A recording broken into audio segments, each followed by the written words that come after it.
کیا آپ جانتے ہیں وضو سے شکل، قرآن سے عقل اور نماز سے نسل پاک ہوتی ہے؟ آج کی آیت کا ترجمہ شروع کرتے ہیں۔ پناہ مانگتی ہوں اللہ کی شیطان مردود سے۔ شروع اللہ کا نام لے کر جو بڑا مہربان نہایت رحم والا ہے۔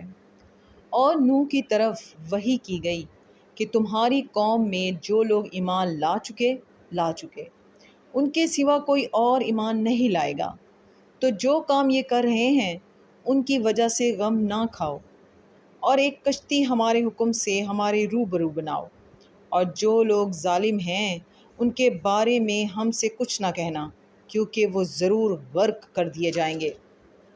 تو نوح نے کشتی بنانی شروع کر دی، اور جب ان کی قوم کے سردار ان کے پاس سے گزرتے تو ان سے تمسخر کرتے۔ وہ کہتے کہ اگر تم ہم سے تمسخر کرتے ہو تو جس طرح تم ہم سے تمسخر کرتے ہو اسی طرح ایک وقت ہم بھی تم سے تمسخر کریں گے، اور تم کو جلد معلوم ہو جائے گا کہ کس پر عذاب آتا ہے جو اسے رسوا کرے گا، اور کس پر ہمیشہ کا عذاب نازل ہوتا ہے۔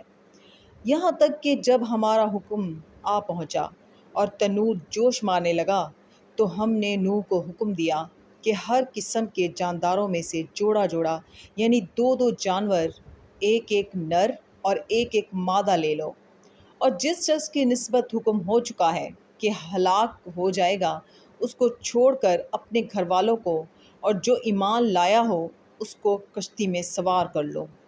اور ان کے ساتھ ایمان بہت ہی کم لوگ لائے تھے۔ صدق اللہ العظیم۔